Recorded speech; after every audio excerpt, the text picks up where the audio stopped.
Partnered by Times Influence.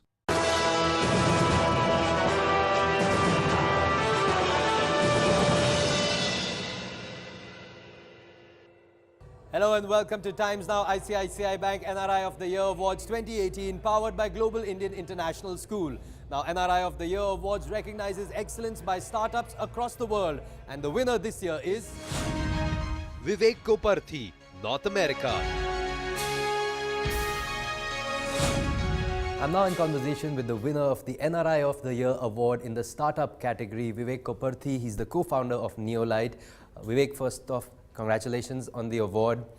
Let's talk a little bit about your journey. I'm very curious to know, how did you start off in India and then moved on to America? Take us through that journey. Sure. So I was born and raised in Chennai. I'm sure it's a very cultural, beautiful city, hustling city. Yeah. So I was born and raised there. My parents are entrepreneurs. My mom's a first generation entrepreneur.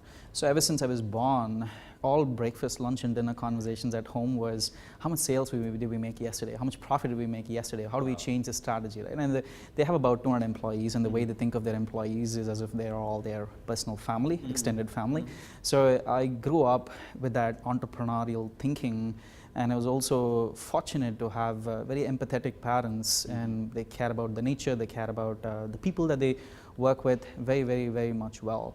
So that gave me that entrepreneurial bug in my mind deep down. So I started off as an electronics and telecommunication engineer, and my friend from high school also went to the same university. Both of us were kind of neighbors, and we went to the US together, and we were dorm roommates, and I went there to get my business degree. He went there to get his biomedical. We were in our dorm room, we were having dinner one day, and we were talking about some global challenges and how simple solutions can solve them. You know how engineers work, right? So they look at problems, they think they have a solution.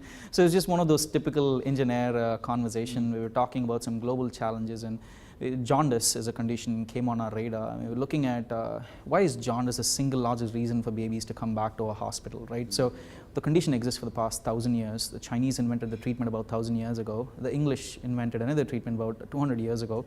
But still today, it's the single largest reason for babies to come back to our hospital. Every day, over 1,293 babies either die or survive a permanent brain damage because of jaundice. The second we started talking about these challenges, we went into the science and we were talking about the technology, and we kind of had a hunch of a solution. It was not a perfect solution in mind. So we went to Arizona State, that's where we were studying. Right. And we were talking to the entrepreneurship team there, and we told them that, hey, we've got an idea, we don't know if it would work or not. So they gave us, they were supposed to give us $20,000, and we were a room of a couple of Indian guys asking for money. They didn't really trust us, and so they ended up giving us $7,000, and they were like, here, go do what you want to do, prove that it works, and then we'll try and see if we can support you with more, right? So that's the genesis of how Neolite started.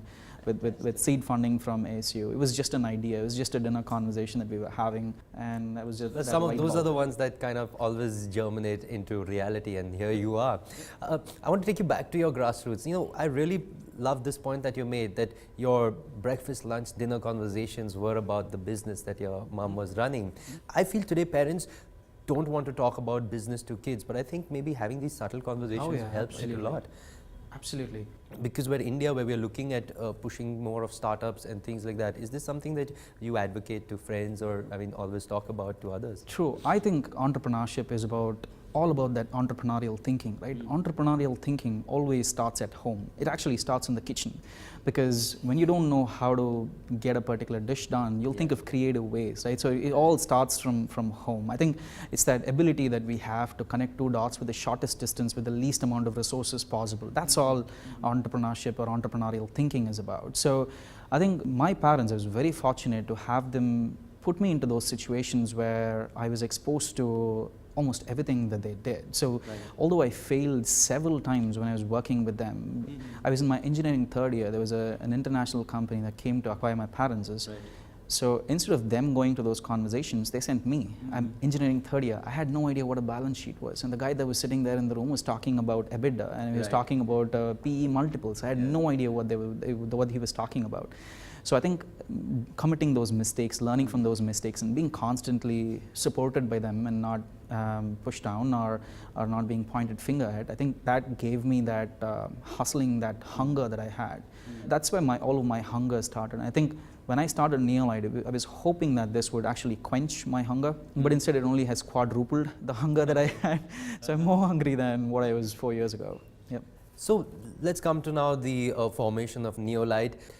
How did that happen? I mean, I get that you got $7,000 from Arizona State, but take me through that part about how did you use that money, what happened, what were those early days like? Sure. So it was me and my co-founder, my best friend from high school. So both of us started the company, and then we realized that we needed a mechanical engineer, and we also needed a VP of biz dev. So we were just thinking, who's the best two guys that we know of, and we just added their names. We started a company. Those guys didn't even know that they were a part of the company, right? So we added their names, we started the company, and then for the first, I think, 18 months, we were bootstrapping, the typical startup ramen and noodle story, right? So you don't have any money, you can't live a lavish life. We had to sleep on the floor, take the bus.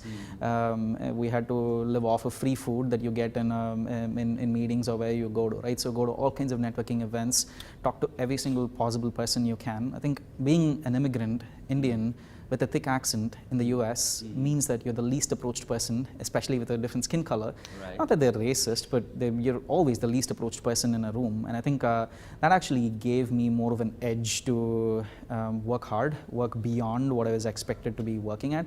So I think those were the days, that was the early bootstrapping genesis days of Neolite. So they gave us that $7,000. We took that money, went to a Home Depot, bought some wood, plastic, electronics, wires, went to this prototyping space. We just used all of this and came up with like a couple of dirty looking models. They were very dirty, wires were hanging, and we didn't even know it was going to work. We went from there to a hospital and we started talking to the doctors, and we asked them, hey, does this work? Does this treat jaundice, right? So because we're technologists, we're not clinicians. So we started talking to the doctors, and the doctors were like, oh, you've hit a gold mine. I think you've really got something here. Our initial hope with Neolite was to develop a solution that can solve all of the challenges in the low middle income countries. For example, in sub-Saharan Africa and Southeast Asia, every day 1,293 babies either die or survive a permanent brain damage, right? Our hope was to develop a very simple device that can treat jaundice in those areas, but instead the doctors are telling us that we actually solved a big challenge for them in the US. So then we forked into two products, hey, one for the US and then one for the third world countries, right? So tell me a little bit about this product as to how is it suited both for a developed country like America, plus, like you said, the sub-Saharan African countries, South Asia, where you have hurdles of there'd be no electricity, there'd be distances to run, there'd be no internet connectivity. I mean, in the far and beyond spaces, how is it working there as well? Sure. So some of the challenges that we solve in the US are predominantly focused on not on life-saving challenges, but on we ask some bold questions along the lines of, why does it take so much time to treat jaundice in a baby? Why do you want to keep the baby in a hospital for 4 days? Why do you want to keep the baby in a neonatal intensive care unit when the baby can be kept right next to the mother, right? So you go through all of these 9 months of pain, you give birth to a baby, and for the first 2 weeks or 3 weeks, the baby is snatched away from you. It's put into a neonatal intensive care unit. You're not allowed into that room.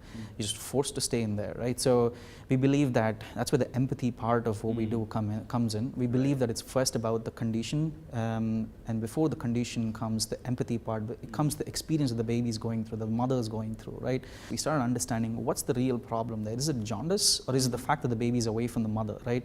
So then we innovated the solution. So our technology is called SkyLife. It's a small, simple, flat, sleek bed. The baby sleeps on the device. It'll provide light that is 4 times more efficient than any of the existing technologies. The current technologies in the market are 5 foot tall, giant, bulky, and our technology is a simple, sleek, flat bed, right? You could put it into a backpack, carry it wherever you want to. You can even treat the condition at home. You don't have to keep the baby in a neonatal intensive care unit, right? So that's the genesis of our product for the US. For Southeast Asia, for Sub-Saharan Africa, our product is focused more on the impact side, on the fact that there's no technology that works in these resource-constrained settings, right? One of the good things that we did with our technology was instead of using 300 LEDs to produce light, we just used 14 LEDs that was enough to produce more than enough treatment for jaundice.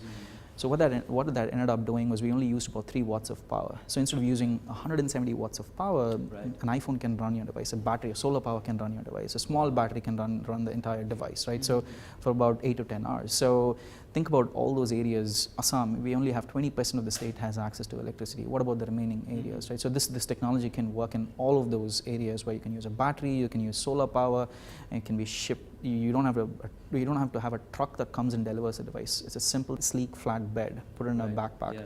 No prior training required. So those are some of the propositions that we focus on for both the US and the other nations. Fantastic. And but you do have 2 different strategies, one for the American market and one for the global markets. Give me some insights into that. How's that? And how's the progress been? How's the journey been in the last 1 year? It's been an exciting 1 year for you. Oh yes, absolutely. I think the last year or so has been very influential on our success from a point of view that we grew up from being just a 4-member company to being a 14-member company, right? So we have a team of highly passionate, driven people that work more for the cause than for the cash. So it's more about collaboration for us than about competition, and everything we do is all for the cause. So for example, my employee number 1, her thesis was on empathy-driven innovation. My employee number 2, when I gave him the paycheck, when I gave him the offer letter, he cut his paycheck into 1/3 and told me that there was enough money for him to survive, and he wanted me to put the money into product development and put it into impact, right? So that's the kind of people that backed us from a professional point of view. And we have major hospitals from the US, so Dignity Health, it's the single largest hospital system in the entire country.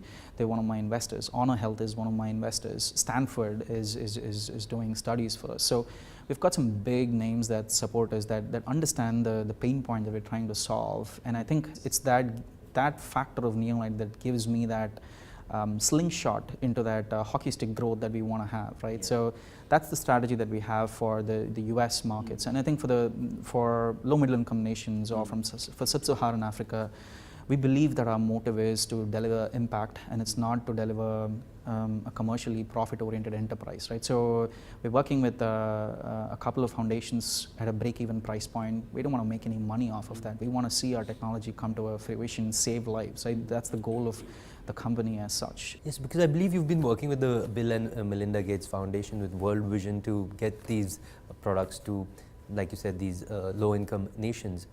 Some learnings that you've had from these established foundations, what's your takeaway from there? So I think the first thing that I have to say is these organizations are working amazing. So they're working on a mission that's much bigger than jaundice and what we do. And I think we derive inspiration from them. We draw strategies from them. We learn how to work with empathy and how to work with passion from all these big organizations.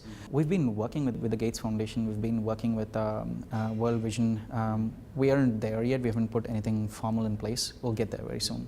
All right, fantastic. So Vivek, I will keep this conversation going with you, but it's time for a very short break. Don't go anywhere. We'll be right back.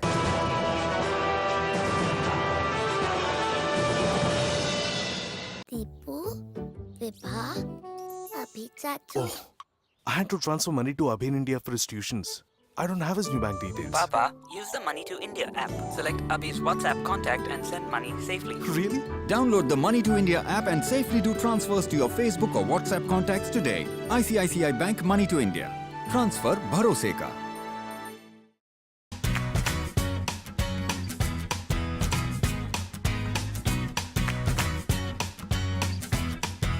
Walk through life.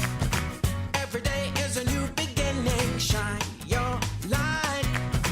It's a day and the world is waiting.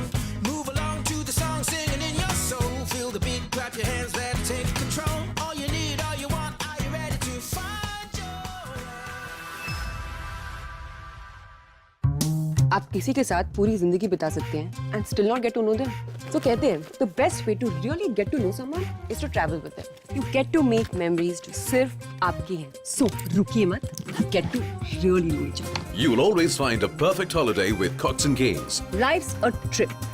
Cox & Kings makes it easier. This generation lives in the ever-evolving present. English is the lingua franca of the digital age, and it is the mode of expression for Generation Y. The number of English content viewers has risen 3 times over in just the last 1 decade. About 218 million viewers, which constitute the Indian middle class, view English content. An audience greater than any of the widely spoken languages such as Tamil, Telugu, or any language other than Hindi. English is the only bona fide pan-Indian verbal medium and the language of choice for the Indian intelligentsia. When will we see issues like caste not hijack the development agenda, the economic agenda of this country? With over 60% in the urban English population, there is only one network that dominates the category. Now is the moment for Times Network, engaging with today's audiences on air and online. Times Network, now or nothing. The English television category leaders across urban India. Number 1 in English movies. Number 1 in English entertainment. Number 1 in English news. Number 1 in business news. A channel that presents the wild side of Hollywood, MNX. And now also presenting Mirror Now, a news channel unlike any other, where the focus remains solely on issues that impact you every day. Mirror Now, you first. A unique network comprising extraordinary channels that lead the genre they represent across formats, thus reaching out to the discerning English viewer every day, every hour. India means business. Times Network. Informing. UPA की सरकार के 10 साल और हमारी सरकार के 3.5-4 साल हुआ है, उसका तुलनात्मक ब्यौरा देश के सामने आते रहना चाहिए. Entertaining. Hey, look at this. And inspiring India. With over 60% of English viewers watching Times Network, we are privileged to be the one-stop destination for every second dedicated English content viewer. Times Network, now or nothing.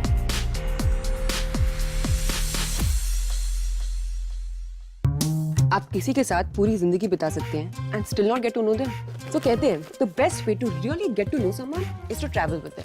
You get to make memories जो सिर्फ आपकी हैं. So रुकिए मत. Get to really know each other. You will always find a perfect holiday with Cox and Kings. Life's a trip. Cox and Kings makes it easier.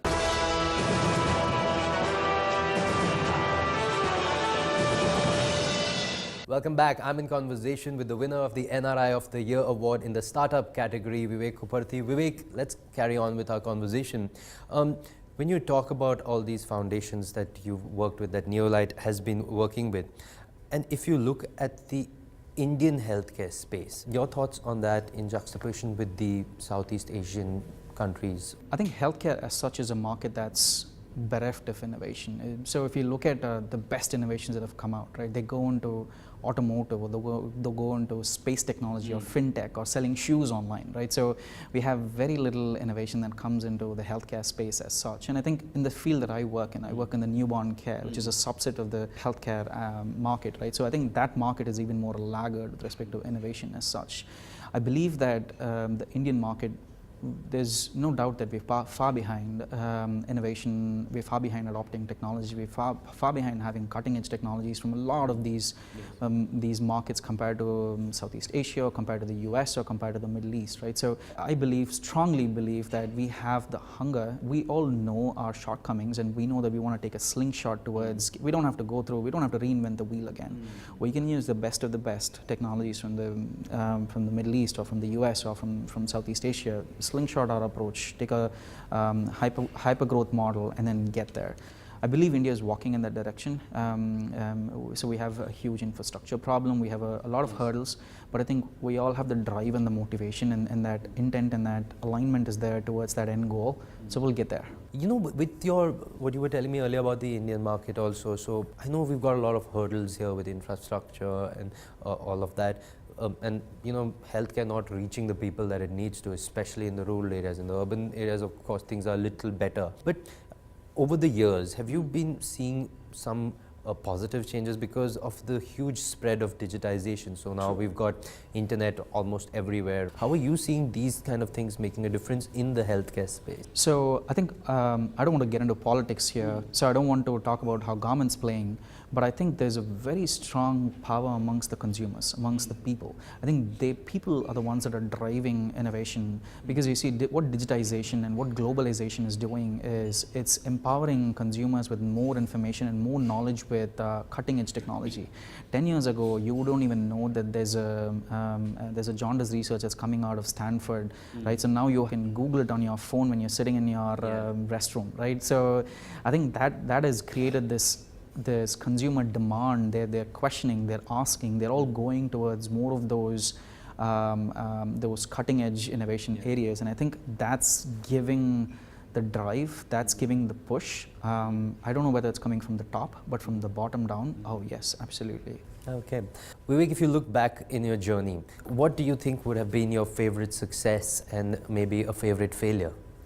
I think looking back, my favorite success goes back to those bootstrapping days that I had when I started Neolite. Those were the fun days, right? So 18 months, we had no money, we had no support. I was a first generation immigrant. I had no family, absolutely no family in the US, living alone, had a bunch of friends, and we were just working day and night on this idea and trying to see if we can get it to fruition, right? So I think we worked for about 18 months. At about 12 months, we met with an investor, and I made about 350 investor conversations in those 18 months. In 12 months, there was an investor who said he was willing to invest, and then 12 months, 13 months, 14 months, time goes by, and then he took so much time to put the pen to the paper.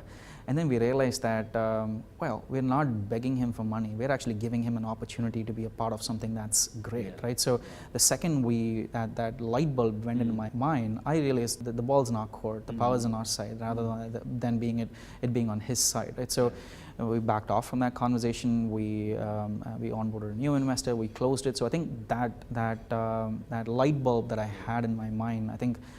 Because we never realized the power of what we were doing, because when you're deep down into that box, when you're focused on building a product and trying to get it to market and trying to get it through the FDA, that was a single focus, and we didn't even realize the power or the value or the impact of what we were developing at that point in time. I think, that the importance is to celebrate even the failure as well as the success. I think we just focus on the success, and now we're too afraid to fail, but obviously this is slowly changing right here.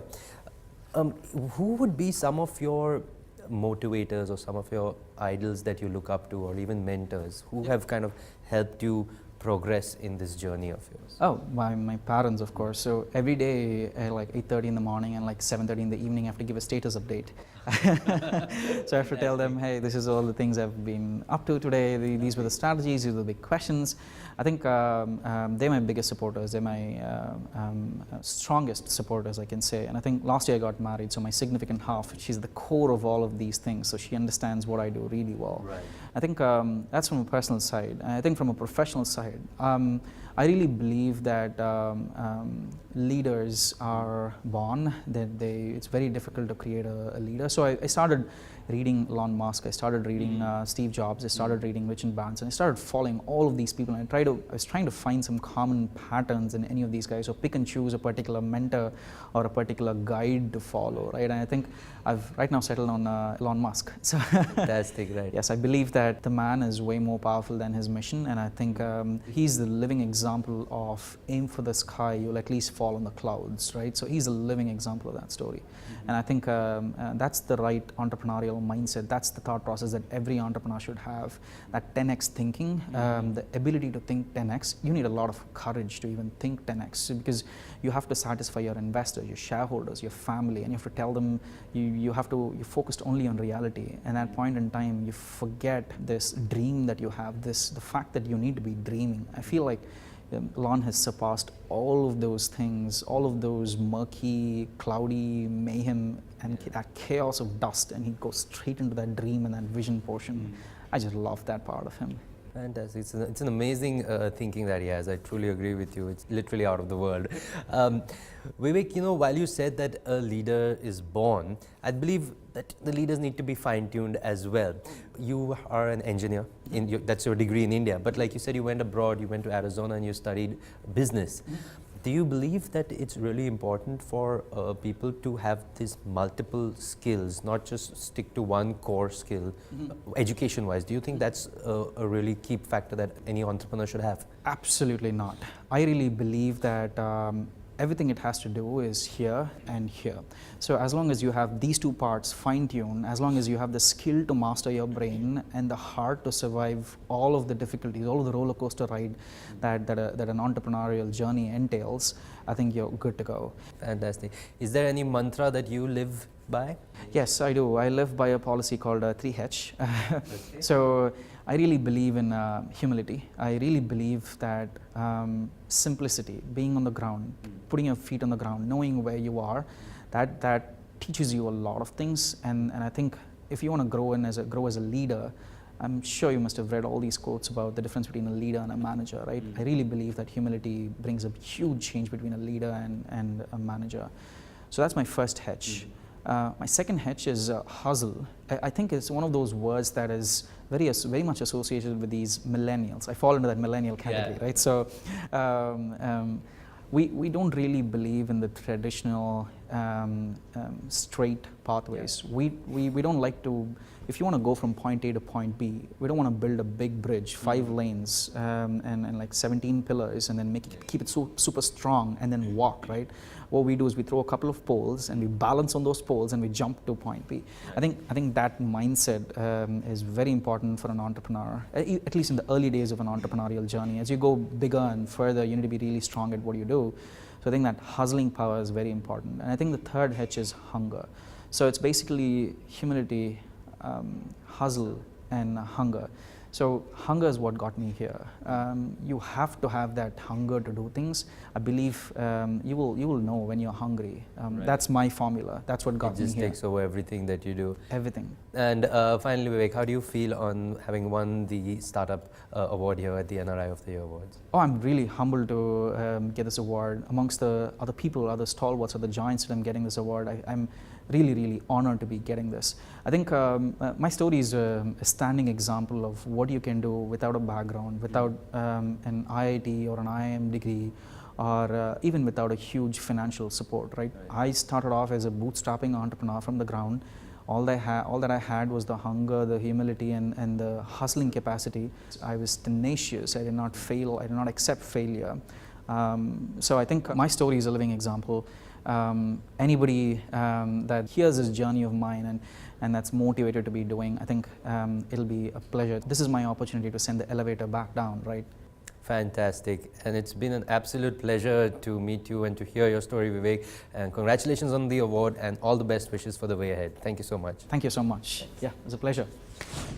Well, that's all on this episode of Times Now ICICI Bank NRI of the Year Awards 2018, powered by Global Indian International School. Join us next week for some more riveting conversations. Until then, from the entire team, many thanks for watching.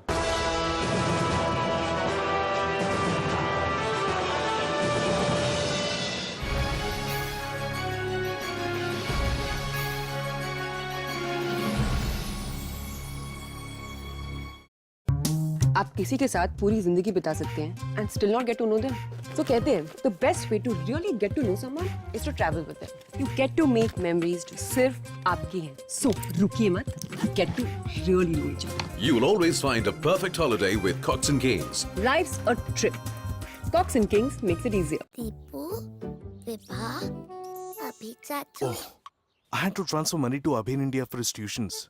I don't have his new bank details. Papa, use the Money to India app. Select Abhi's WhatsApp contact and send money safely. Really? Download the Money to India app and safely do transfers to your Facebook or WhatsApp contacts today. ICICI Bank Money to India. Transfer bharose ka.